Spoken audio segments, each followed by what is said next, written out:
පදය. හැම දිනාටම තෙරුවන් සරණයි. ශ්‍රද්ධාවන්ත කාරුණික ගුණවන්ත පින්වත්නි, අද දවසෙත් ධම්මපදය උතුම් දහම් කතිකාවත සමග ගෞරවනීය ස්වාමින් වහන්සේ සමග බුදුරජාණන් වහන්සේ දේශනා කළ උතුම් දහම් පදයක් පිළිබඳව සාකච්ඡා කරන්නට සූදානම් වෙන අවස්ථාව.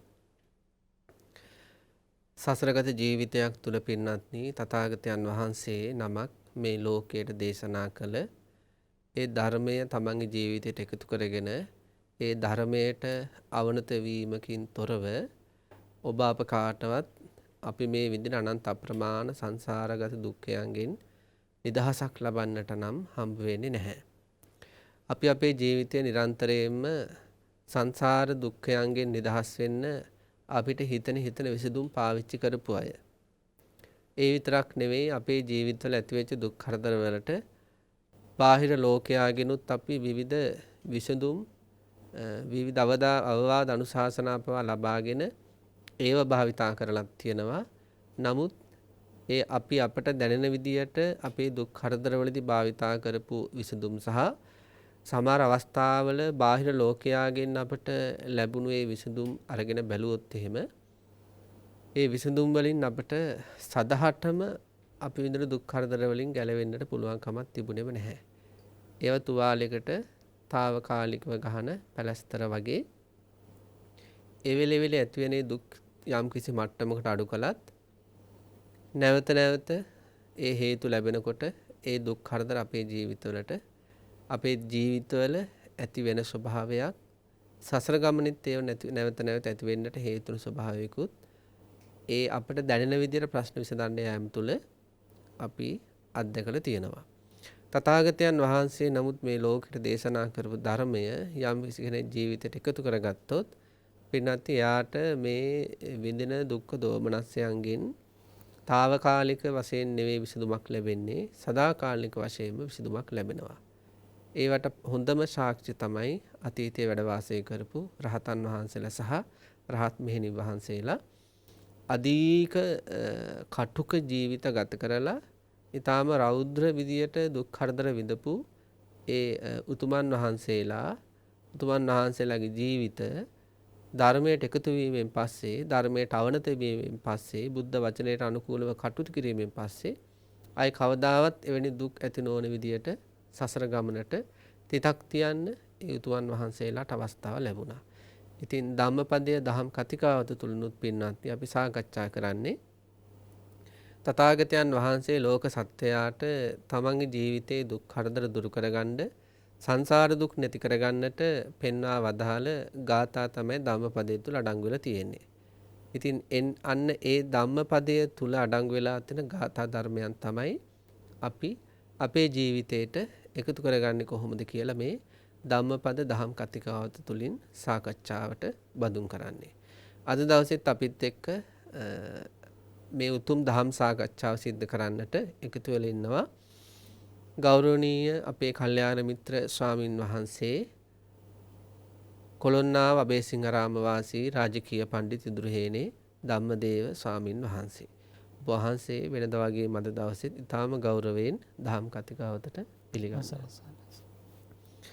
ස්වාමීන් වහන්සේ, අද දවසේ අපට සාකච්ඡා කරන්න තියෙන්නේ ධම්මපදයේ එන 23 වෙනි ගාථා ධර්මය. තේ ජායිනෝ සාතතිතා නිච්ඡන් දල්ල පරක්කමෝ පුසන්ති දීරා නිබ්බානං යෝගක්කේමං අනුත්තරා. ඒ කියන්නේ පින්වත්නි, මේ ලෝකයේ තුලින් යම් කිසි කෙනෙක් ධ්‍යාන භාවනාවල යෙදෙනවා නම්, නිරන්තර උත්සාහයකින්, දූಢ පරාක්‍රමයකින්, එවැනි උත්සාහයකින් කටයුතු කරනවා නම් කාමෝග, භවෝග, ditthiyෝග, අවිද්‍යා ඕගාදී ඕගයන් තරණය කරලා නිර්වාණ ධර්මය ස්පර්ශ කළ හැකි බව, පුසන්ති දීරා නිබ්බානං, ඒ නුවණැත්තා නිර්වාණ ධර්මය ස්පර්ශ කරන බව තමයි බුදුරජාණන් වහන්සේ මේ ගාථා ධර්මයේ තුල විග්‍රහ කළ තියෙන්නේ. ඉතින් ස්වාමීන් වහන්සේ අපි පළමුවෙන්ම බලාපොරොත්තු වෙනවා මේ බුදුරජාණන් වහන්සේ මේ දේශනා කළ මේ ගාථා ධර්මයේ තුල තියෙන මේ කාරණා අපේ ජීවිතවලට එකතු කරගනිද්දී මේ ධ්‍යාන පිළිබඳව තමයි පළමුවෙන්ම විස්තර කරලා තියෙන්නේ තේජායිනෝ සාතතිකා කියලා. එහෙමයි. අපි මේ ධ්‍යාන පිළිබඳව යම් කිසි විදියක සාකච්ඡාවකට යමු වුණොත් අපි කොහොමද ඒක විග්‍රහ කරගන්නේ ස්වාමීන් වහන්සේ? එහෙමයි. අවසරයි. අති ගෞරවනීය පූජනීය වන්දනීය විනයාචාර්ය උහුල්වැල්ලේ සාරද ගෞරවනීය ස්වාමින් වහන්සේගෙන් අවසරයි. ශ්‍රද්ධාවන්ත පින්වත්නි, ස්වාමින් වහන්සේ දේශනා කළ පරිදිම අපි මේ සාකච්ඡාවේදී මූලික වශයෙන්ම ඒ ගාථාවේ අඩංගු වන ඒ තේජායිනෝ ධ්‍යාන පිළිබඳව සාකච්ඡා කිරීම ඉතාමත්ම වැදගත් වෙනවා ස්වාමින් වහන්සේ. ඒ කියන්නේ දැන් බොහෝ විට සමාජය තුළ සමහර විට ධ්‍යානය ලබන්න බැහැ කියන අදහස් තියෙන පිරිසුත් ඉන්නවා. එහෙම සයන්ස් ඒක අපි කතා කළ යුතුම දෙයක්. එහෙමයි. සමහර අයගේ දැන් ස්වාමීන් වහන්සේ දැන් පිළිවෙත් පුරනවානේ අපේ බොහෝ පින්නතුන්. එහෙමයි. ඒ සමහර පින්නතුන්ට අදාළ නැති දෙයක් වගේ ධ්‍යාන. එහෙමයි. එහෙම සංකල්පයක් තියෙනවා. නිකන් ධ්‍යාන කියන එක අතහැරලා ඉතුරු ටික ඒ කියන්නේ ධ්‍යාන කියන එක අතහැරලා ඉතුරු ටික තමන්ගේ ජීවිතේ වර්ධනය කරගන්න උත්සාහ කරන ස්වභාවයක් එහෙම අපිට දැනෙලා පෙනෙලා තියෙනවා. එහෙමයි. මේ අර ලෞකික ජීවිතයට ඒක නිකන් අදාළ නොවන කාරණාවක් විදිහට. මොකද දැන් ඉස්සර ස්වාමින් වහන්සේ ධ්‍යාන ලැබපු පිරිස අනන්තයි අප්‍රමාණයි. ඒ කියන්නේ මේ ගෙදර වැඩ කටයුතු කරන ගමන් ඉක්මනින්ම ධ්‍යාන සමවැදිලා බොහෝමත්ම සුවදායක තත්ත්වයෙන් ඇති කරගත් අපේ උපාසක උපාසිකාවන් පිළිබඳව අපේ අතීතයේ ඒ කතා තුළින් ඉස්මතු වෙනවා. එතකොට ස්වාමින් වහන්සේ මේ තව පැත්තක් ධ්‍යාන කියන කාරණාව හැල්ලුවට පත් කරලත් කතා කරන පිරිසක් ඉන්නවා. කොහොම නමුත් අපි මේ දෙපක්ෂයම පිළිබඳව අවධානයට වඩා ධ්‍යාන ලැබීම කියන්නේ මොකක්ද සහ ධ්‍යාන ලැබීමට පුළුවන්ද බැරිද ඒක මේ කාලයට අනුව කරන්න පුළුවන්ද කියන කාරණාව ඉස්මතු කර ගැනීම තමයි වැදගත් වෙන්නේ. ඇත්තටම ස්වාමීන් වහන්සේ දැන් අපි ගත්තොත් ධ්‍යාන අංග විදිහට ගත්තොත් දැන් බුදුරජාණන් වහන්සේ දේශනා කරන්නේ සියලුම අකුසල ධර්මයන්ගෙන් වෙන්ගුණ අවස්ථාවක් තමයි ධ්‍යානයක් කියලා කියන්නේ. එතකොට මේ මාර්ගයේදී අපට එවැනි තත්ත්වයක් ලබා ගන්න බැරි කමක් නැහැ. පුළුවන් බුදුරජාණන් වහන්සේ ඒ සඳහා වැඩපිළිවෙලක් අපිට හේතු සාධක සහිතව දේශනා කළා තියෙනවා. ඒ කියන්නේ මේ දේ කළොත් මේ දේ වෙනවා. එහෙමයි. කියන මෙන්න මේ ධර්මතාවයට අනුකූලව බුදුරජාණන් වහන්සේ ඒක පැහැදිලි කරනවා. දැන් ස්වාමින් වහන්සේ ධ්‍යානයක් ලබා ගන්නවා කියන මේ තැනේදී අපිට ඒ සඳහා ඉතින් ලොකු කැපකිරීමක් කරන්න වෙනවා වෙනදාට වඩා. දැන් වෙනදාට වඩා කැපකිරීමක් කරන්න වෙනවා කියන්නේ හිතට කිසිම අකුසල ධර්මයක් නොවන අවස්ථාවක්. එතෙන්දී බුදුරජාණන් වහන්සේ මුලින්ම විස්තර කරන්නේ ඔය සබ්බපාපස්සකරණං කියලා දේශනා කරන්නේ. එතකොට සබ්බපාපස්සකරණං කියන තැනේදීම ඒක තමයි පළවෙනි වැඩපිළිවෙල. යම් කිසි කෙනෙක් එවැනි වූ අධ්‍යාත්මික සුවයක් ඇති කර ගන්න නම් පළවෙනිම වැඩපිළිවෙල තමයි අකුසලයන්ගෙන් දුරු වීම ස්වාමින් වහන්සේ. ඊළඟට දැන් කුසලස්ස උපසම්පදා කුසලයේ සම්පාදනය කිරීම. දැන් ඔය පංචශීල ප්‍රතිපදාව කියන්නේ ස්වාමින් වහන්සේ අපිට අධ්‍යාත්මික ඒ චේතෝ විමුක්තියක් කරා යොමු කරන සීලයක්නේ. ඒ සීලය තුල නොකළ යුතු පැත්තත් කළ යුතු පැත්තත් මේ දෙකම දේශනා කරනවා. එතකොට ධ්‍යානයක් උපදවා ගැනීමේදී එහෙනම් කෙනෙක්ට මුලින්ම තියෙනවා කිසිම අකුසලයක් නොවන විදිහට තමන්ගේ බාහිර ස්වરૂපය සදා ගන්න. එහෙම සයන්ස් දැන් භාෂික කියපු විදිහට දැන් සබ්බ පාපස්සකරණං කුසලස්ස උපසම්පදා කියන විදිහට සියලුම පාපයන්ගෙන් සියලුම අකුසලයන්ගෙන් ඉවත් වෙමින් එහෙමයි. කුසලය උපදවා ගන්න ඕන. එහෙමයි. එතකොට ශ්‍රාවකයා කුසලාරම්මණය හොයා ගන්න ඕන. එහෙමයි. ඒ කියන්නේ දැන් හිත කියන්නේ හැමතිස්සෙම අරමුණක් එක තියෙන එකක්නේ. එතකොට දැන් පාපයත් එක්ක හිත වැඩ කරනකොට කුසලේ නෑ හිතේ. එහෙමයි. කුසලයත් එක්ක හිත වැඩ කරද්දී පාපේ හැම නැත්නම් අකුසල් හිතේ නෑ. එතකොට කෙනෙක් ධානයක් ලබන්නේ කුසලයක් තුලින් නම් එහෙනම් අර පාපී අකුසල් ටික බැහැර වෙලා යන්නට උපකාර වෙන කුසලාරම්මන හොයා ගන්න ඕන. එහෙමයි. එතකොට මේ කුසලාරම්මන තමයි ආනාපාන අරමුණ, එහෙමයි. මෛත්‍රී භාවනා අරමුණ, ඊළඟට අසුභ භාවනා අරමුණ. ඒ වගේ විවිධ පින්නත්නි අරමුණු තියනවා ධානයකට යන්න උපකාරී වෙන. එහෙමයි. එතකොට ශ්‍රාවකයා මොකද කරන්න ඕන? අන්නේ කුසලාරම්මන ඉස්සෙල්ලම නිවැරදිව දැනගන්න ඕනේ. ඒක තමයි වැදගත්ම වෙන්නේ. ඒක තමයි ඉතාම වැදගත් වෙන්නේ. ඒ කියන්නේ ධානයේකට කුසලාරම්මණයක් තුලින් යන විදිය සහ ඒ අවස්ථාවල් වලදී අත්දකින දැන් ආනාපාන සතිය ගත්තොත් පළවෙනි පියවරේදී මොකද වෙන්නේ? දෙවෙනි පියවරේදී මොකද වෙන්නේ? තුන්වෙනි පියවරේදී මොකද වෙන්නේ? හතරවෙනි පියවරේදී තමයි ධානයකට යොමු වෙන්න පුළුවන්. හතරවෙනි ධානය සාර්ථක කරගත්තොත්. එතකොට අන්නේ ක්‍රමේ දැනගන්න ඕන. ක්‍රමේ දැනගෙන අර පාපයන්ගෙන් ඉවත් වෙන්නට උත්සාහ කරමින් සීලාදී ගුණ ධර්මයන් අදිෂ්ඨාන කරමින් ඉන්ද්‍රිය සංවර ආදී රැකගනිමින් මෙයා මොකද කරන්න ඕන? අර ආනාපානයේ කියන කුසලාරම්මණය තුලම තමන්ගේ හිත අරගෙන යන්න උත්සාහ කරන්න ඕන. එහෙමයි. එතකොට දැන් සමාජයේ මෙහෙමත් අදහස් තියෙන ස්වාමීන් වහන්සේ දැන් අපටත් කියලා තියෙනවා දුරකථන මාධ්‍යනුත් කියලා තියෙනවා භාවනා වැඩසටහන් වලදී සිහිපත් කරලා තියෙනවා. දැන් සමහර අය ධානය කියන එක දැන් නහය හරිය ප්‍රථම ධානය. එහෙමයි. ඊළඟට නළල හරිය ද්විතිය ධානය. එහෙමයි. හිස මුදුන තෘතිය ධාන. අන්න ඒ වගේ තර එම හරීම මිත්‍යා දෘෂ්ටික සංකල්පවල ඉන්නවා. එහෙමයි. ඒ කියන්නේ අර බුදුරජාණන් වහන්සේ කියපු දේ ඊටාත්ම හැල්ලුවට ලක් කරලා තියෙනවා. එහෙමයි සයන්නාස. කියන්නේ මේ ඒ සානස දැන් එතනම බුදුරජාණන් වහන්සේ දේශනා කරපු කොතරම් හැල්ලුලාද කියනවා නම් දැන් බුදුරජාණන් වහන්සේ කියන්නේ කිසිම අකුසල සහගත ස්වභාවයක් නැහැ. එතකොට ඒ කෙනාගේ මුලින්ම පූර්ණේ වෙන්න ඕන සීලයක් තියෙනවා. ඒ කිසිම දෙයක් නැහැ. ඕනම කෙනෙක්ට ඇවිල්ලා විනාඩියෙන් දෙකෙන් තුනෙන් එවැනි තත්ත්වයක් ඇති කරගන්න පුළුවන්. එහෙම දැන් සමහර එහෙම වැඩසටහන් තියෙනවා දැන් ශ්‍රාවකයෝ ඉස්සරහින්දී දැන් අපි හිතමු ඒ ගිහි හෝ වේවා පැවිදි හෝ වේවා ඒ වෙලාවට ධර්මාසනෙ ඉන්න කෙනා දැන් ධර්ම දේශනා සිද්ධ කරගෙන යනවා. සිද්ධ කරගෙන යන අතරේ කියනවා දැන් S2 වහගන්න කියලා. එහෙමයි. S2 වහගන්න කියලා සිහිපත් කරනවා දැන් ඔබ ප්‍රථම ධානයට සමවැදෙන්න හදන්නේ. එහෙමයි. දැන් ඔබ ප්‍රථම ධානයට සමවැදුනා. දැන් දැනෙනව නේද ඔබට සිතට සහනය. මේ ලෝකේ දැන් හැම දෙයකින්ම ඔබ නිදහස් වෙලා ඉන්නේ. දැන් ඔබ ලස්සන නිදහස් පරිසරයකට ගියා වගේ ඔබේ හිතට දැනෙනවා. එතකොට දැන් ඒ සංකල්ප ඉදිරිපත් කරද්දී අහගෙන ඉන්න කෙනාට නිකන් නිදහසක් වගේ දැනෙනවනේ. එහෙමයි. ඊට පස්සේ කියන ඔන්න ඔක තමයි ප්‍රථම ධානය. එහෙම වැඩත් කරලා තියෙන සමහර අය.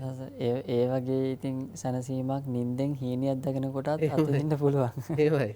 හීනයක් දකිද්දිත් එවැනි සුන්දර අත්දැකීම් වලට යන්න පුළුවන්. යන්න පුළුවන්. එතකොට මේ සනස ඇත්තටම දැන් එතෙන්දී බුදුරජාණන් වහන්සේ මුලින්ම මේ ධානයක් මම මේ ලබන්න යන්නේ කියලා එහෙම හිතන්න කියලා දේශනා කළා නෑනේ. එහෙමයි. දැන් මම මේ ධානයක් ලබන්න යන්නේ කියලා ඒ ගැන හිතා ඉඳලා ධානයක් ලබා ගැනීමක් පිළිබඳව බුදුරජාණන් වහන්සේ දේශනා කළා නෑ. එහෙමයි. කියන්නේ දැන් ධානයේ පිළිබඳ ඡන්දය ඇති කරගන්න ඕන. නමුත් දැන් ඒ ධානය කියන தත්වයකටපත් වෙද්දී එවැනි ඒ කියන්නේ ධාන තණ්හාවක් නැති අවස්ථාවක් තමයි ධානයකට පත් වෙන අවස්ථාව කියන්නේ. එහෙමයි. කියන්නේ දැන් සමාජ සමහර අයට මෙහෙම වැඩෙනවා සායන්නස දැන් හිතෝන්න එකග වීගෙන යනවා. එහෙමයි. එතකොට දැන් මෙයාගේ හිතෙහි ඇති වෙන ලොකු තකහණියක් වගේ. එහෙමයි. ඒ කියන්නේ ඔන්න ධානගත වුණා මෙන්න ධානගත වුණා කියලා සංකල්ප උදිනවා. අන්න ඒ සංකල්පය මේ නොසන්සුන්තාවෙම මෙයාට ලැබෙන්න තිබ්බ ධාන තත්ත්වෙත් අහිමි කරනවා. හැමෙනා. අන්දසනස දැන් ඒ ධාන අවස්ථාව කියලා කියනකොට ඒ අදාළ ආරම්මණයෙම පිහිටන විදිහට සිත් පරම්පරාව සකස් වීම එතන තියෙන්නේ. එහෙමයි. එතකොට ඒක ඒ භාවනාව කරනකොට එතනින් පරිබාහිරව යම්කිසි වෙන සිතුවිල්ලක ඉඳගෙන Taman රැවටීමකට පත් වෙන්න පුළුවන් ධානයකට පත් වුණා කියලා පරිබාහිර සිතුවිල්ලක් තුළ. ඒක ඉතාම වැදගත් දෙයක්. අපේ සමාජයේ බහුතරයක් අය අත්දකින්නේ එහෙම තත්ත්වයක්. ඒ ධානය තත්ත්වයක් නෙවෙයි. ඒ කියන්නේ අපිට ආනාපානෙන් හරි මෛත්‍රී භාවනාවෙන් හරි යම්කිසි උපචාර මට්ටමක් වෙන්න පුළුවන්. ඒ වගේ යම්කිසි සමාහිත භාවයකට ගිහිල්ලා ඒ සමාහිත භාවයේ තුල මෙයා කල්පනා කර කර ඉන්න මේ නම් ප්‍රථම ධානය වෙන්නේ නැති. එහෙමයි. එහෙනම් ප්‍රථම ධානය නෙවෙයි ඒක. නෙවෙයි ඒක එහෙමයි. ඒ කියන්නේ දැන් උදාහරණයක් විදිහට ගත්තොත් සායනන්ස අපි හිතමු දැන් අර ටැට්ටරියක් ක්‍රියාත්මක කරවන්නේ යතුරු දාලා කරකවනවා. එහෙමයි. ඉතින් යතුරු දාලා කරකවලා එක මොහොතක මොකද වෙන්නේ? નિરાයාසයෙන්ම ක්‍රියාත්මක වෙන පටන් ගන්නවා. එහෙමයි. අන්න ඒ වගේ තමයි පින්නාති යම්කිසි කෙනෙක් ආනාපානාදී කුසලාරම්මණයක් තුළ ඒ ක්‍රමානුකූල පිළිවෙලට ඒ පියවර තුළ ඉස්සරහට යද්දී උත්සාහයෙන් කර යන්නේ ඒක. අනේ යතුරු දාලා කරකවනවා වගේ. උත්සාහයෙන් ඒ අරමුණ තුළම ඉස්සරහට යන්න ඕන. ඒක මොහොතක එනවා අර හරියට අර යතුර කරකවන පුද්ගලයාට එක මොහොතක નિરાයාසයෙන්ම ඒක ක්‍රියාත්මක අවස්ථාවක් එන්නේ. එහෙමයි. අන්න ඒ වගේ තමන්ගේ කිසිම උත්සාහයක් නැතුව තමන්ගේ වීරිය අත්හැරිලා එහෙමයි. හිතේ කිසිම විසිරීමක් නැතුව අර ආනාපාන හරි මෛත්‍රී අරමුණේම හිත નિરાයාසයෙන් වැඩ කරනවා. ඒ සාමාන්‍ය අපින ඔටෝ කියලා. එහෙමයි. අන්න ඒ වගේ નિરાයාසයෙන් වැඩ කරනවා. ඒ નિરાයාසයෙන් වැඩ කිරීම තුළ තමන්ට පරිසරයේ වෙන්නේ මොනවද? කුරුල්ලෝ හඬනවද? ගස් කොළන් හෙල්ලෙනවද? හෙට කරන්න තියෙන්නේ මොනවද? ඊයේ උනේ මොනවද? දරුවෝ දෙමව්පියන් මේ කිසියක්ම අරමුණු වෙන්නේ එහෙමයි. අර નિરાයාසයෙන්ම අර ක්‍රියාත්මක වෙන හැඟීම තුළ වාසය කිරීමක්. එහෙමයි. ඒ නිවැරදි වැනි ධානයකට ආපු කෙනෙකුට මම ප්‍රථම ධානය අත්දකිනවා කියලාවත් එහෙම චේතනා පහළ වෙන්නේ නැහැ. එහෙමයි. දැන් සනස දැන් ඔය විතක්ක ਵਿਚාර පීති සුඛ ඒකග්ගතා දැන් පළවෙනි ධානාංගන එතකොට සාමින්හංශ. එතකොට දැන් විතර්ක කරනවා කියලා කියන්නේ තමන්ගේ ඒ අදාළ කමඨහන පිළිබඳව අර සනස දේශනා කරා වගේ ඒ කමඨහන පිළිබඳව තමන්ට විතර්කයේ ඇතිවීම. ඒ කියන්නේ ඒ කමඨහන අරමුණේ සිටීම. එතකොට ਵਿਚාරය කියලා කියන්නේ ඒකේ පිහිටා සිටීම. ඒ අරමුණ පිළිබඳ ස්වභාවයයි. ඊට පස්සේ තමයි ඒත් එක්ක සානංශ සිතේ ඇති වෙන සංසුන් ස්වභාවය. ඒත් එක්ක ප්‍රීති ආදී මේ ස්වභාවයන් වලටපත් වෙනවා. ඉතින් ඒක ගොඩාක් විට ස්වාමින් වහන්සේ මේ අනිත් එක ඔය භාවනා කරනකොට අපි කරු මෛත්‍රී භාවනාව කියලා. අපි කියමු ආනාපාන සතියම කියලා. බොහෝ දෙනෙක් මේක මේ වචනයක් සිහිපත් කරන්න යනවා. ඒ කියන්නේ වචනය නිකන් මන්ත්‍රණය කරන්න යනවා වගේ මම සූපත් වේවා නිදුක් වේවා නිරෝගී වේවා කියන එක අර ඒක වචනයකට කියන ස්වභාවයක් තියෙන වචනයකට ගන්න ස්වභාවයක්. ඒ කියන්නේ ඔබ වහන්සේ කියන්නේ මානසිකවද නැත්නම් මුවෙන්ද නැත්නම් භාවනාව තුලත් වචනෙන් මානසිකවද? එහෙමයි. ඒ විදිහ තමයි ගන්නෙ. එහෙම නැතුව යාර එතෙන්දි බුදුරජාණන් වහන්සේ දේශනා කරන ඊතරන හැඟීම පුදවා ගැනීමනේ. අදාළ දේ පිළිබඳව. එතකොට එන්නේ ස්වභාවය පිළිබඳවත් අපි තේරුම් ගත්තොත් නිදසානහස වටින්නේ. එහෙමයි සානංශ. ඒ කියන්නේ හැඟීමට ඒ කියන්නේ ඒ හැඟීම හදාගන්නකම් විතරයි අපි අර ඇතුළාන්ත මානසිකත්වයේ තුල මම වෛර නැත්තේක් වේවා තරහ නැත්තේක් වේවා කියලා ඒ සංකල්ප ටික ඇති කරගන්නේ මෛත්‍රී හැඟීම හදාගන්න. එහෙමයි. දැන් අර ගොඩක් දෙනෙක් කරමු සූපත් වේවා කියලා මානසික නිකන් වචන කියවනා වගේ ස්වභාවයක් එන්නේ. කියවීමක් විදිහට. එහෙම නැතුව අර සූපත් වේවා කියනකොට මෙන්න මේක හැඟීමක් විදිහට ඒක උපදිනවනේ. එහෙමයි. අනේ එවැනි වූ තත්ත්වක ඉඳන් තමයි අර වගේ තත්ත්වකට යන්න පුළුවන්. එහෙමයි. ඒ කියන්නේ සායනාංශ වහන්සේ කියන්නේ දැන් අපි හිතමු දැන් අපි හිතන්නේ දැන් වෛර නැත්තෝ වේවා තරහ නැත්තෝ වේවා දුක් පීඩා නැත්තෝ වේවා සූපත් වූ සිත් නැත්තෝ වේවා. එහෙමයි. එතකොට දැන් වෛර නැත්තෝ වේවා කියවට පස්සේ අර වෛර නැති මානසිකත්වයක හැඟීම අපිට එන්න ඕන. එහෙමයි සානස්. තරහ නැත්තෝ වේවා කියද්දී අර ෂණික තරහක්වත් නැති හැඟීමක්. දුක් පීඩා නැත්තෝ වෙත්වා කියවට පස්සේ අර දුක් පීඩා වලින් තොර සුවදායී තත්ත්වයක් පිළිබඳ හැඟීමක්. එහෙමයි. ඊළඟ සුවපත් වේවා කියද්දී නිර්වාණය කියන ධර්මයේ පිළිබඳ හැඟීමක්. ඒ කියන්නේ අර මේක වචන හරඹයක් නෙවෙයි මේක ඒ වචන එක්ක ඒ හැඟීම වැඩ කරන්න ඕනේ. එහෙමයි.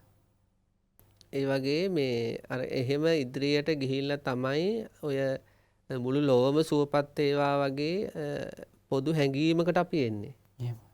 ඒ හැඟීම තුල තමයි ඊට පස්සේ අපි වාසය කරලා මෛත්‍රී ධ්‍යාන ආදී තත්යකටපත් වෙන්නේ. එහෙම සනස. එතකොට පින්වත්නි මේ ඒ විදියට යම්කිසි කෙනෙක් ප්‍රථම ධ්‍යානයට මෛත්‍රී හරි නැත්නම් කරුණා හරි ආනාපාන හරි අසුබේනුත් පුළුවන් සයනස්. එහෙම සනස. අසුබ භාවනාවෙනුත් පුළුවන් ප්‍රථම ධ්‍යානයටපත් වෙන්න.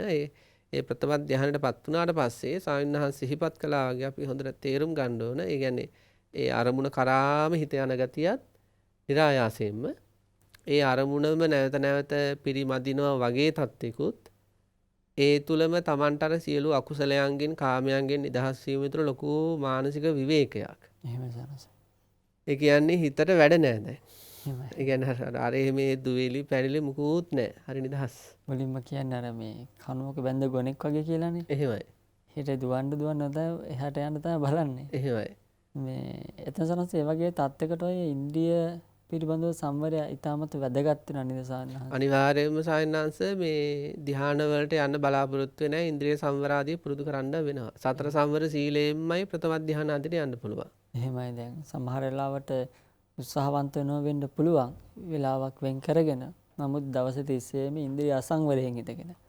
දැන් ඉන්ද්‍රිය අසංවරයෙන් දවස් 30ෙම ඉඳලා මොහොතකට වාඩි වෙලා තමන් බලාපොරොත්තු වෙනවා නම් එහෙමයි. දැන් ඒක මේ දැන් අපි දොඩන්තලා වරන්නේ වැඩ ඉන්න දවස්වල එහෙම. ඒක තාත්තා කෙනෙක් අවුරුදු 55ක් විතර. ඉතින් ඇවිල්ලා අපිට සිහිපත් කරනවා පන්සිල් හොඳට රකින්නවා කියනවා. එහෙම. පන්සිල් හොඳට රකින්න ඒ වුණාට සායනාංශ කිසිම සමාධියක් උපදින්නේ නැහැ කියනවා. එහෙමයි. ඉතින් අපි අහුවා මේ ටෙලි නාට්‍යයෙන් බලනවද? එහෙමයි ස්වාමීනි. චිත්‍රපටි එහෙමයි. දේශපාලන සාකච්ඡා එහෙමයි. ඉතින් කොහොමද සමාධිය? එහෙමයි. ඒ කියන්නේ චක්කු ඉන්ද්‍රිය අසංවරයි, එහෙමයි. මන ඉන්ද්‍රිය අසංවරයි, සෝත ඉන්ද්‍රිය අසංවරයි. ආසාවල් වලට අර බලන්න ඉතින්. එහෙමයි. එතකොට ඒ ඉන්ද්‍රිය සංවර සීලේ නැතුව කොහොමද හිතේ සමාධියක් උපදින්නේ? එහෙමයි. යම් කිසි කෙනෙක් අතීතයේ හෝ වේවා වර්තමානයේ හෝ වේවා සමාධිය උපදින්නට හේතු වෙන පරිසරයේ සකස් කළොත් ඔය සතර සංවර සීලාදී එහෙම හික්මෙමින් ආනාපානාදී අරුණක් අරගෙන වැඩේ පටන් ගත්තොත් ඒ සමාධිය උපදින එක උපදිනවම තමයි. හේතු ලද කල්ලි ඵල ලැබෙනවමයි. එහෙමයි. එතකොට ඊළඟට සායනාංශ මේ ඒ විදිහට ප්‍රථම ධානයේ තුල දැන් බුදු දේශනාවේ තියෙන ওই ධ්‍යාන විස්තර කරද්දී ස්වාමීන් වහන්සේ විශේෂයෙන්ම හිතට සහ කයට ඇති වෙන සැප. එහෙමයි. දැන් මේ ලෝකයේ තුල ජීවත් වෙන ගොඩාක් අය ස්වාමීන් වහන්සේ ලොකු සිතිවිලි තුල පීඩිත භාවයක් අත්දකින්නවානේ. එහෙමයි. ඒක රාගය නිසා වෙන්න පුළුවන්, දේශය නිසා වෙන්න පුළුවන්, ඉරිසියාව නිසා වෙන්න පුළුවන්, පශ්චාත්තාප නිසා වෙන්න පුළුවන්. මේ ලෝකයේ තුල ඉන්න බොහෝ අය මානසිකත්වයේ තුල අධිකතර පීඩාවල වාසය කරන්නේ. ඒක කයට දැනෙනවනේ සායනාංශ. දැන් වයසට යනකොට සමහර අයට ඇති වෙන බොහෝ ස්නායු රෝග වලට හේතුව අතීතයේ වින්ද අධිකතර මානසික පීඩා. ඒ කියන්නේ අතුලාන්තය දැන් අපි දන්නවනේ සායනාංශ දැන් කෙනෙක් එක තරහින් ඉද්දී අපේ ශරීරේ ගල් වෙලා වගේනේ තියෙන්නේ. එහෙමයි. එහෙනම් අපේ ශරීරේ නිදහස් නැහැ. කාත් එක්ක හරි තරහින් ඉද්දී ඔහොම ඉන්නවාකෝ මම බලා ගන්න කියලා නිකන් අර ඇතුලින් අර වෛර කර කර ඉද්දී අපේ ශරීරේ නිකන් හරිම ගල් ගතියක්. එහෙමයි නිකන් ශරීරය නිකන් ලොකු අපහසුතාවයක්. අපහසුතාවයක් තුන නිදහස් නෑ වගේ. නේද මේ හදවතට මේක දැනෙන්නේ. එහෙමයි. සනසොය කියන්නේ දේශේ පිළිබඳව දේශනා කරන. එහෙමයි. ඒක හෘදය මාංශයට තදින් දැනෙනවා. එහෙමයි සාහනාංශ. එහෙමයි. එතකොට හෘදය මාංශයත් එක්ක නාම ධර්මයන්ගේ ක්‍රියාකාරීත්වය තුල මේ ශරීරයේ ඇතිවෙන ඒ තෙරපුම් ගල් වුණ ගතිය අපි හිතමු කෙනෙක් එක දිගට සැරෙන් සැරේ පවත්ව යනවා කියලා මෙයාට තරහ යන ගතියට අන්තිමට යා රෝගියෙක් බාටපත් වෙනවා. එහෙමයි. ඒක ස්නායු රෝගයක් වෙන්න පුළුවන් වෙන මොන හරි රෝගයක් වෙන්න පුළුවන්.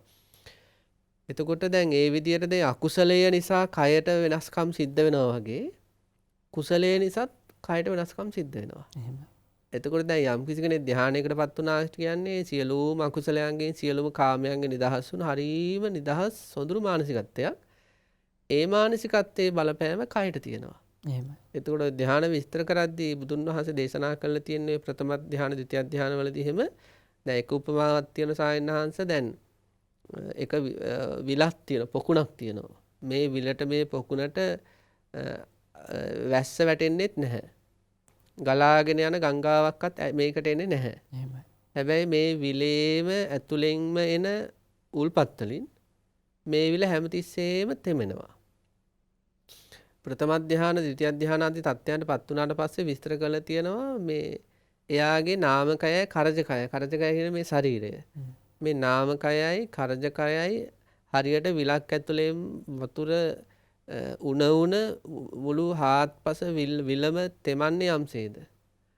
මේ ප්‍රථම ධ්‍යානය තුල වාසය කරන කෙනාගේ නැත්නම් ද්විතිය ධ්‍යාන හරි වෙන්න පුළුවන්. ඒ ධ්‍යාන තුල වාසය කරන කෙනාගේ හිතෙහි ඇතිවෙන ධ්‍යාන ස්වභාවයත් සමග මේ නාමකයේ සහ මේ කරජකයේ ප්‍රීතියෙන් සුඛයෙන් නොතෙමුණු තැනක් නැහැ කියනවා. එහෙමයි. ඒ කියන්නේ ඒක ඒ කයට දෙන පුදුමාකාර සැපයක් ඒක. සහ සුවයක්. ඒක නිරෝගීභාවයට හේතු වෙනවා. එහෙමයි. ඒකයි සායනාංශයේ සමහර වෙලාව ඉන්දියාවෙම සමහර ඍෂිවරු එහෙම හොඳ කියන්නේ ලෞකික ධානය වෙන්න පුළුවන්. ඒ ධානය ලැබෙන සමහර ඍෂිවරු බොහෝ කල් ආයුෂ විඳිනවනේ. එහෙමයි.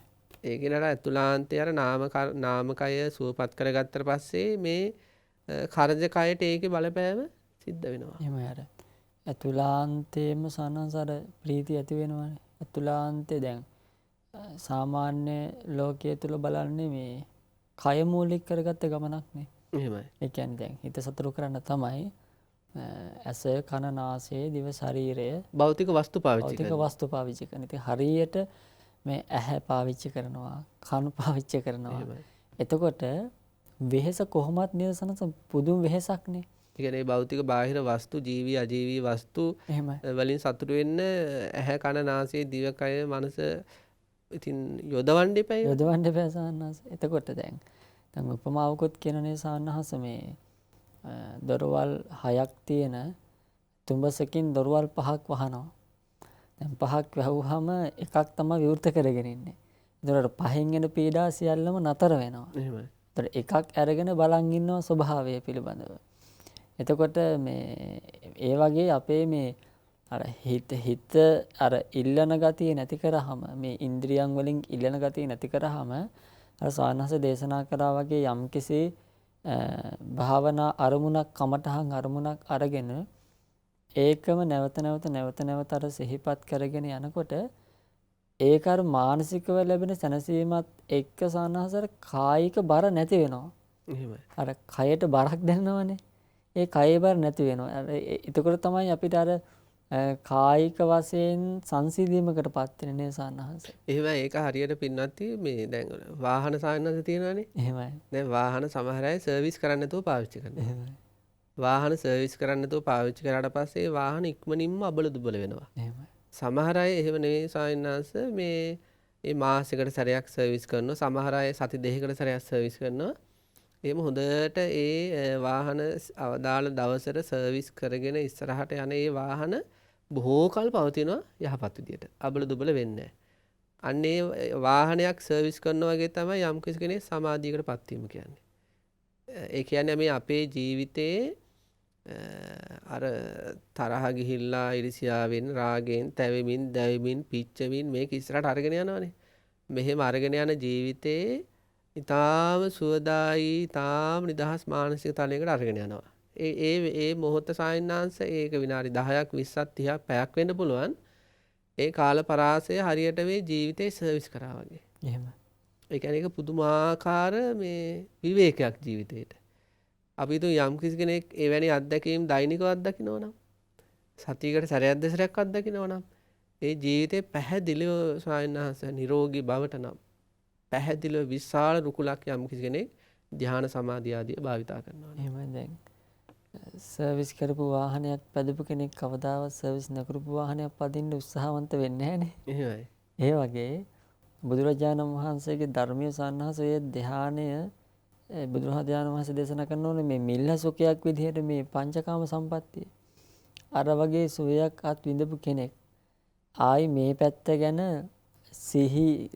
සිහිය නැති වෙනකන් මේ පැත්ත ගැන හිතන්නවත් උත්සාහවන්ත වෙන්නේ නැහැ. එහෙමයි. දැන් උදාහරණයක් තියෙන සායනාංශ වැසි පැටියයි ඉන්නවා. එහෙමයි. මේ පැටියට ඒ පැටියගේ පැටියා කාලේ ඒ සතාට වැඩිපුරම සතුට ඇති වෙන්නේ කිරි බොන වෙලාවටනේ. එහෙම. ඒ සතාට ලොකුවටම සතුටක් දැනෙන්නේ කිරි බොන වෙලාවට. මේ සතා කිරි බීලා ඊට පස්සේ හැමතිස්සෙම වැසිත් එක්ක ඉන්න හම්බ වෙන්නේ අර ගොපල්ලෝ මොකද කරන්නේ වෙන් කරනවා. ඉතින් ඒ වෙලාවට අර වැසි පැටියා මොකද කරන්නේ අර මෙහි දුවපැන ඇවිදිනවා. හැබැයි ඒත් මේ වැසි පැටියට හැමතිස්සෙම අදහසක් තියෙනවා. මම මෙහෙ දුවපැන ඇවිද්දට මේ වැසි පැටියට හිතේ අදහසක් තියෙන චේතනාවක් තියෙන සංකල්පනාවක් තියෙන මට ලොකුම සතුට තියෙන්නේ කිරි බොද්දි කියලා. ඒ කියන්නේ එයා ඉඩක් ලද ගමම දුවන්නේ වැසි ළඟට. එහෙමයි. අන්න ඒ වගේ ජීවිතේ පින්නත් එක සැරයක් හරි ධ්‍යාන මානසික මට්ටමකට ආවොත් එයා මේ ජීවිතේ විඳින්න තියෙන ඉහළම සැපයක් විඳ කෙනෙක්. එහෙමයි. එතකොට ඒ සැපේ විඳ කෙනෙකුට වැඩට යන්න වෙනවා. රැකී ආරක්ෂා කරන්න වෙනවා. දූ දරුවන් කටයුතු කරන්න වෙනවා. නමුත් මෙයාට ඉඩක් ලැබුණු ගමම්ම දුවන්නේ අරක අත්දකින්න. එහෙමයි. ඒ වගේ ඒ සුවේ දැන් ආදරය කරන කෙනෙක් අපි දන්නවා තමන් ආදරය කරන තරුණයා හෝ තරුණිය පස්සෙම වැටෙන්නම උත්සාහ කරන්නේ. එහෙමයි. ඒකට හේතුව එයාට අරයාගෙන් ලැබෙන ආදරය තුළ සතුටක් ඇති වෙනවා. අරයාගෙන් ලැබෙන ඒ වටිනාකම් තුළ සතුටක් ඇති වෙනවා. එහෙමයි. හැබැයි ඒක කෙලෙස් වලින් ලැබෙන සතුටක්. සංසාර දුකෙන් නිදහස් වෙන්න හේතු වෙන සතුටක් නෙවෙයි. මෙයා ඒ විඳින්න යන සතුට සංසාර දුක්ඛයට හේතු වෙන සතුටක්. එතකොට අන්න ඒ වගේ ධ්‍යාන සුවයක් අත්දැකපු කෙනත් ධ්‍යාන සුවයක් එකසරයක් කර ජීවිතය අත්දැකපු කෙනත් හැමතිස්සෙම අර තරුණියක් පස්සේ වැටුණා වගේ මේ කුසලාරම්මණයක් වුණ ධ්‍යානය පැත්තටම වැටීමට කියනවා ධ්‍යාන රමතාවය කියලා. එහෙමයි. ඒ කියන්නේ එයාට ධ්‍යානය පිළිබඳ ලොකු කැමැත්තක් තියෙනවා. ඒ කියන්නේ අර තරුණයාට හැමතිස්සෙම අර ගෑනු දරුවා හම්බ වෙන්න කැමැත්ත තියෙනවා. කතා කරන්න කැමැත්ත තියෙනවා. ළඟින් ඉන්න කැමැත්ත තියෙනවා. ඇසුරු කරන්න කැමැත්ත තියෙනවානේ. ඒ වගේ ජීවිත එක සැරයක් හරි මේ සතර සංවර සීලාදිය සායනහස පුරුදු කළ ප්‍රථම ධ්‍යානාදී උතුම් සැපයක් අත්දැක්කොත් නිවැරදිව ඒ හිත හැමතිස්සෙම මොන කටයුතු වල තිබ්බත් ඒ හිතට හැමතිස්සෙම ඉඩක් ලද ගමම්ම අර සුවේ විඳින්නමයි ඇදිලා යන්නේ. එහෙම සනස දැන් ඒ අවශ්‍යතාවයේ සුව විඳ නැති කෙනෙක් කිරියකමුකෝ. ඒ කෙනාටත් ඒ සුවේ විඳීමට ඒ අවශ්‍යතාවය තදින් දැනෙන්න ඕනේ. එහෙමයි. එහෙම වුණොත් තමයි අර සුවේ කවදා හරි විඳින්න ඒ කෙනාට අවස්ථාවක් ලැබෙන්නේ. එහෙමයි. ඒ කියන්නේ අය ගැන කල්පනා කරන්න ඕනේ. කල්පනා කරන්න ඕනේ. දැන් උදාහරණයක් ගත්තොත් දැන් අපි කියමුකෝ දැන් තාම එහෙම ධ්‍යාන සුවයක්වත් විඳින්නේ නැහැ කියලා. එහෙමනම් තමන්ගේ අරමුණක් තියෙන්න ඕනේ. මම කොහොම හරි මේක ලබනවා කියලා. ඒ සඳහා වැඩපිළිවෙල සකස් කරගන්න ඕනේ. ඉතින් ඒ විදිහට අර ලබපු කෙනා සහ නොලබපු කෙනා ඒ අත්දැකීම ගන්න උත්සාහවන්ත වෙනවා.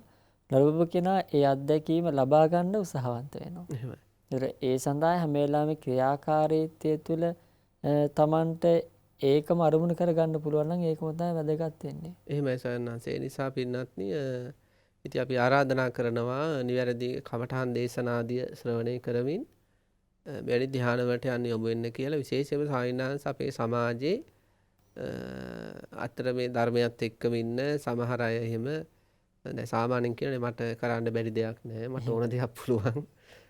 එහෙම හරියම මේ එහෙම සමහර චරිත තියෙනවානේ. ඉතින් අපි අභියෝගයක් බාර දෙනවා. මෙවැනි මානසික මට්ටම් වලට එන්න. එහෙම. ඔබ දක්ෂයෙක් නම් ඔබට හොඳට යමක් කරන්න පුළුවන් නම් ඔබ අභියෝග බාර ගන්නවා නම් ඔබට කරන්න බැරි දෙයක් නැහැ කියලා හිතනවා නම් මෙන්න මෙවැනි දෙයක් අත්දැකලා පෙන්වන්න. එහෙමයි. ප්‍රථම ධානාදී වැනි තත්ත්වයක් ඒ කියන්නේ මෙවැනි තැන්වලට එන්නේ හැබෑවටම සායනස දක්ෂයෝ. එහෙම. මෙතන පාවිච්චි කරන්නේ ධීරා කියලා වචනයක්. නුවණැත්තෝ. නුවණ තියෙන අය තමයි මෙවැනි ධානාදී තත්ත්වයන්ටපත් වෙන්නේ. එතකොට සායනස මෙතන ඊළඟට තියෙනවා නිච්ඡන් දල්හ පරක්කමා කියලා වචනයක්. ඒක ගත්තොත් ඒක සනස මේ නිච්ඡං කියලා කියන්නේ නිතර.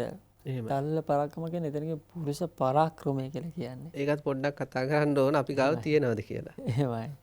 මොකද ඒ පරාක්‍රමයේ තියෙන කෙනා තමයි කොහොම හරි ඔය කියපු උසස් ගුණධර්මයකටපත් වෙන්නේ. එහෙමයි. ඒ කියන්නේ සනස එතන ඇත්තටම දැන් මේ ලෝකයේ තුල අපිට එක එක වීරවන්ත අය අපිට දකින්න හම්බ වෙනවා. උදාහරණයක් ගත්තොත් ලෞකික ජීවිතයේ මිල මුදල් සපයන්න එහෙමත් නැත්නම් ජීවිතේ දියුණු කරගන්න උත්සාහවන්ත වෙන අය ඉන්නවා. එයාට යම්කිසි උත්සාහයක් තියෙනවා. හැබැයි ඊට වඩා පුරුෂ පරාක්‍රමයක් අවශ්‍ය වෙනවා උසස් වූ මේ බුදුරජාණන් වහන්සේ දේශනා කරපු මේ ධර්මතාවයන් ජීවිතේට එකතු කරගන්න. දැන් එතන විශේෂයෙන්ම මේ අකුසල ධර්මයන්ගෙන් ඈත් වෙන්න කෙලෙස් ධර්මයන්ගෙන් ප්‍රහාණය සඳහා කරන උත්සාහයක්නේ නිච්ඡන් දල්ල පරාක්‍රමා කියලා කියන්නේ. එහෙම සාරණාස දැන් ඔබ වහන්සේ කිව්වා වගේ දැන් කාම සැපවලට වඩා ඉහළින්නේ ධ්‍යාන සැප තියෙන්නේ. එහෙමයි. ඒතකොට දැන් කාම සැප විඳින්න යම් උත්සාහයක් දරනවා නම් ඊට වඩා උසස් සැපයක් වුණ ධ්‍යාන සැපවලට උසස් වීරියක් ඕන. උසස් වීරියක් ඕනේ එහෙමයි. කාම වස්තුව ලං කරගන්න අපි දරන වීරිය අවිභාගීය වීරියක් කෙනෙකුට තියෙන්න ඕන ධ්‍යාන සැපයකට. එහෙමයි සානස. ඉතින් අර විදිහටම අපි ඒ ගැන හිතන එක නෙමෙයි කරන්න ඕනේ. ඊට වඩා වීරයක් ඇති කර ගැනීම තමයි මෙතනදී අනිත් එක. දැන් ඒක සමසනස නිච්ඡං කියන වචනයක් තියෙනවා. නිච්ඡං කියලා කියන්නේ නිතර. මේක මේ ඉඳලා හිටර කරලා හරියන්නේත් නැහැ. අර ස්වාමින්වහන්සේ කලිනුත් දේශනා කළා වගේ අර වසුපැටියා නිතර ඒ කිරි බීම සඳහා ඇල්ම ඇති කරගෙන කටයුතු කරනවා වගේ ඒක නිතර මතක් වෙනවා වගේ නිතර Tamanට අදහසක් එන්න ඕනේ මගෙන් දුරුන් නැති කෙලෙස් ධර්මයන් මම දුරු කරනවා කියලා. මම නොගිය ඒ ඉලක්කය කරා යනවා කියලා අධ්‍යාත්මික පැත්තෙන් Tamanට නිතර උත්සාහය ඒ වීරිය ඇති වෙන්න ඕනේ ස්වාමීන් වහන්සේ. ඒත් එක්කම ඒක ඒ වීරිය තුල එයා යොමු වෙන කෙනෙක් හැසිරෙන කෙනෙක් බවට පත් වෙන්නත් ඕනේ. එහෙමයි. විශේෂයෙන් පින්වත්නි මේ දැන් මෙතන මේ සඳහන් කරන විදිහට සන්නන්ස ඒක අඛණ්ඩ වීරියක්. අඛණ්ඩ වීරයක් ස්වාමීන් වහන්සේ. අඛණ්ඩ වීරියක් තියෙන්න ඕනේ.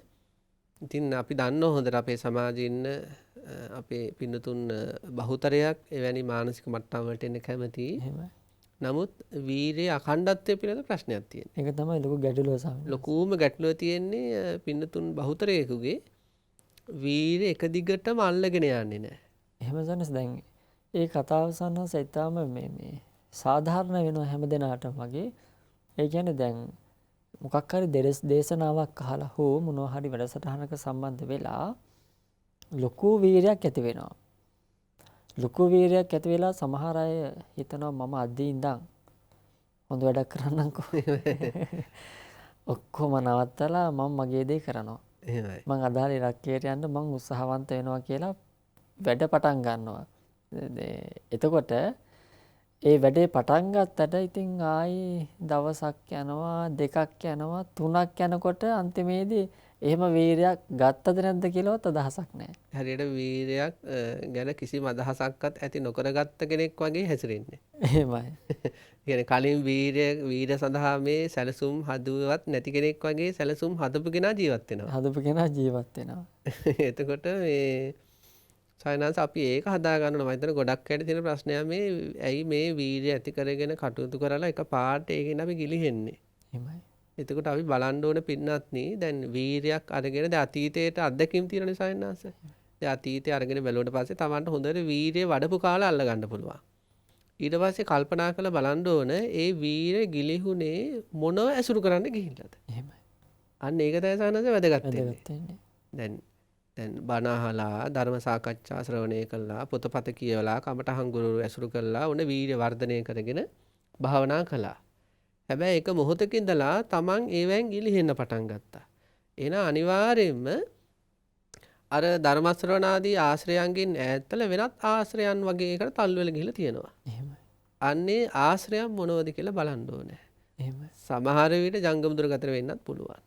රූපවාහිනිය වෙන්න පුළුවන්. සමහර විට යහළු මිත්‍රාදීන් වෙන්න පුළුවන්. සමහර විට විනෝද ගමන් ආදී වෙන්න පුළුවන්. ඒ වගේ අල්ලාප සල්ලාප වෙන්න පුළුවන්. ඒ වගේ තමන් වීර වඩපු කාලවලදී ඒක ගිලිහිලා යද්දී තමන්ට ගිලිහිලා ගියා මතකයි ඒ අත්දැකීම් මතකයි අන්නේ ගිලිහිලා ගියපු කාලෙ පින්නත් කල්පනා කරන්න ගිලිහිලා යන්න හේතුණු ආශ්‍රයන් මොනවද? එහෙමයි. අන්න ඒ ආශ්‍රයන් තමයි අද වීරයක් වැඩුවොත් හෙට දවසේ ඒ වීරයෙන් Taman ඈතට තල්ලු කළ දාන්න හේතු වෙන්නේ. එහෙමයි. අපි තුන් සාන්නස ජංගම දුරගතන කියලා. දැන් අපි හිතමු අපි පාසල් අධ්‍යාපනයේ පැත්තෙන් ගත්තොත් සායනනාත දැන් ඉගෙන ගන්න දරුවෙක් ඔන්න අපි හිතමු මේ දරුවට ජංගම දුරකථන තියෙනවා. මේ දරුවා හැබැයි අපි හිතුව දැන් හොඳට දැන් උත්සාහ කරලා දවස් දෙක තුනක් පාඩම් කරනවා. හැබැයි ඊළඟ දවසේ මොකද වෙන්නේ? ජංගම දුරකථනයේ අත යනවා. පැයකට දෙකකට තුනකට ඒකත් එක්කම ඉන්නවා.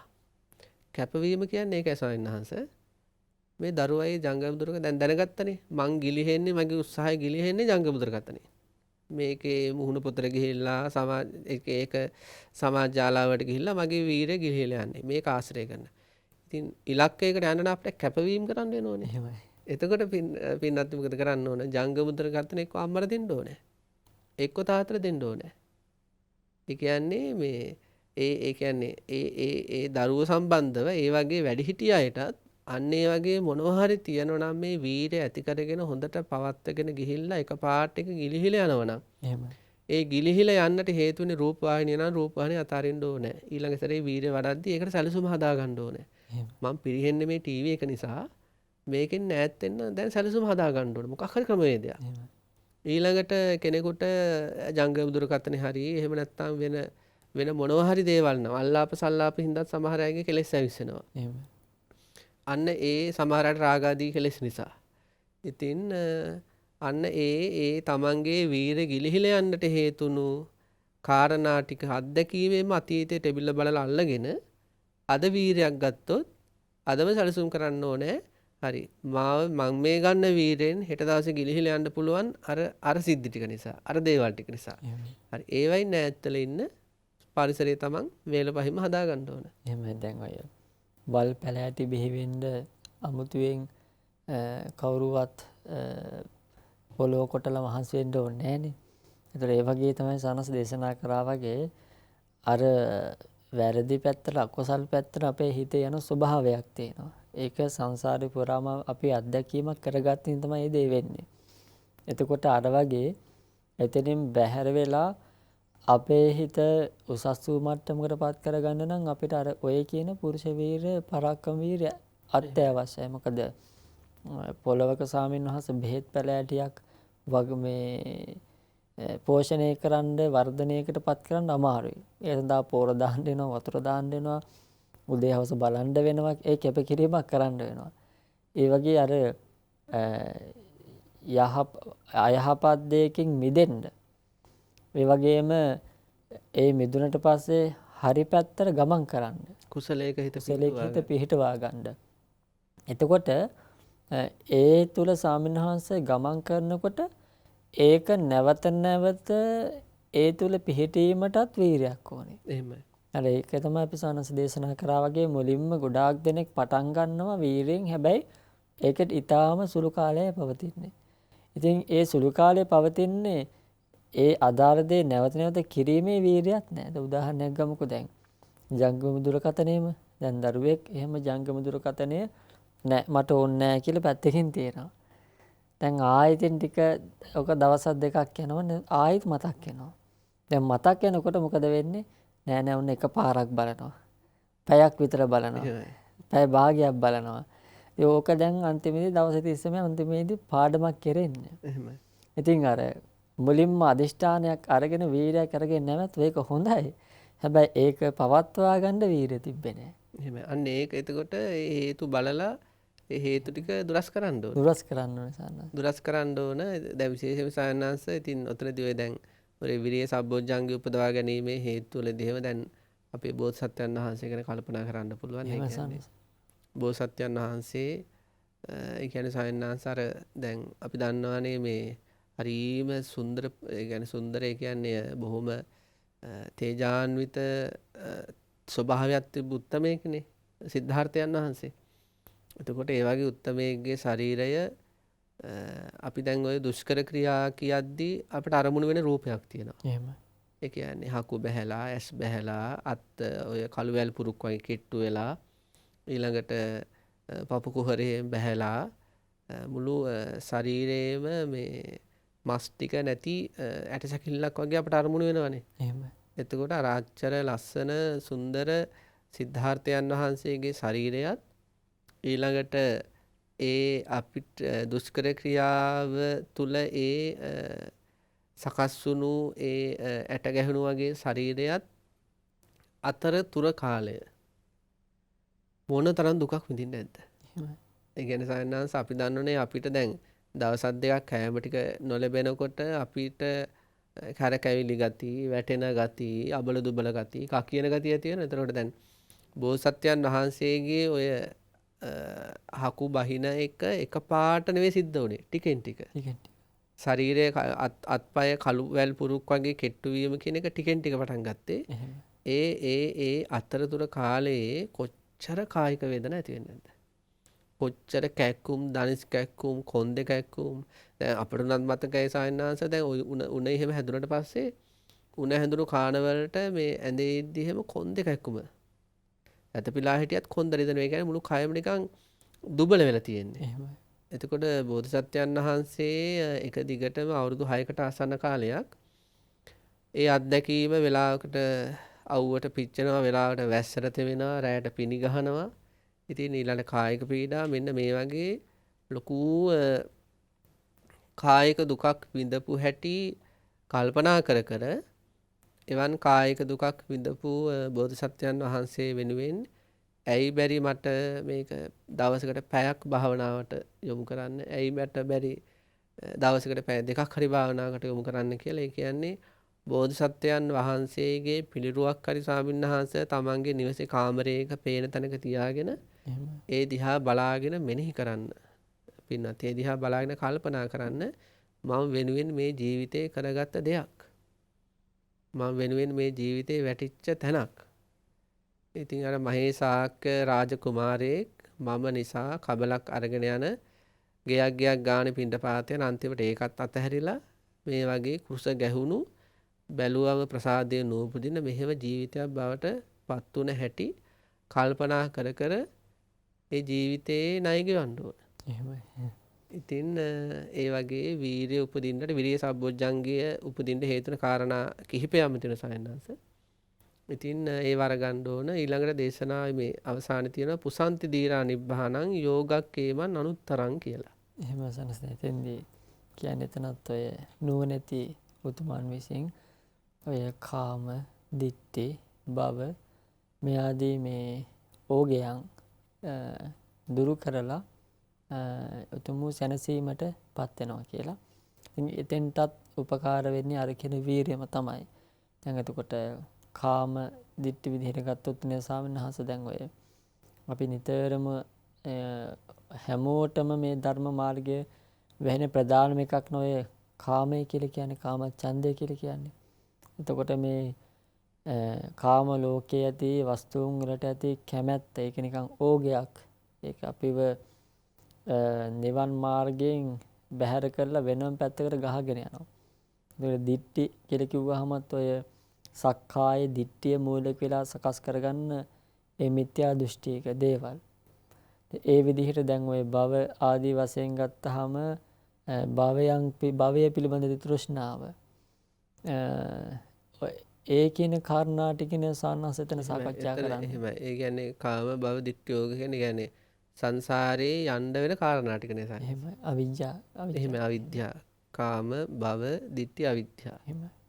එතකොට අන්නේ ඒ හැම ඕගයක්ම ප්‍රහාණය වෙනවා මේ ධ්‍යාන වඩන වීර්ය වඩන පුරුෂ පරාක්‍රමය කියන්නේ මෙතන දෘඪ පරාක්‍රමයෙන් කටයුතු කරන ශ්‍රාවකයා නිර්වාණය ස්පර්ශ කිරීමත් එකම. ඉතින් පින්නත් යන්නේ විදිහේ අර්ථයක් තමයි මේ 23 වෙනි ගාථාව තුළ සඳහන් වෙලා තියෙන්නේ. ඉතින් මේ ගාථාව අපේ ජීවිතේට ලොකු ආලෝකයක් කරගන්න පුළුවන්. ධ්‍යාන රමතාවය ඇති කරගන්න, වීර්ය වර්ධනය කරගන්න, නිවන් දකින්න ලොකු උපකාරක ධර්මයක් කරගන්න පුළුවන්. ඉතින් මේ දහම් කතිකාවත අපේ පින්නතුන්ට ඒ උතුම් ගුණාංග තමන්ගේ ජීවිතේට තව තවත් එකතු කරගන්නට, එකතු කරගෙන තියෙන ගුණ ධර්ම තව තවත් වර්ධනය කරගන්නට මහත් වූ වීරයකින් පරිශ්‍රමයකින් මේ යහපත් ඉලක්ක කරා යන්නට පින්නතුන්ට ආශිර්වාදයක් වෙත්තා කියලා අපි ප්‍රාර්ථනා කරනවා. අද දවසේත් අපිත් එක්ක එකතු වෙලා උතුම් දහම් කතිකාවතට ඉතාමත් වටින දහම් කාරණා එකතු කළේ අපේ කල්යාණ මිත්‍ර ගෞරවනීය ස්වාමීන් වහන්සේ රාජකීය පඬිතු දුරහේනේ ධම්මදේව ස්වාමීන් වහන්සේ වහන්සේටත් අනේක වාරයක් අපි පුණ්‍යානුමෝදනා කරනවා. නිරන්තරයෙන්ම අපිත් එක්ක එකතු වෙලා මේ උතුම් දහම් පදය බෙදා හදා ගන්නට කටයුතු කිරීම සම්බන්ධව. පින්නති නැවත දවසක අලුත් ගාථා ධර්මයකින් පිනතුන් හමු වෙන අදහසින් අදර නියමිත දහම් කතිකාවත ධම්මපද සාකච්ඡාව මෙතකින් අවසන් කරනවා. හැම දිනාටම සම්මා සම්බුදු සරණයි.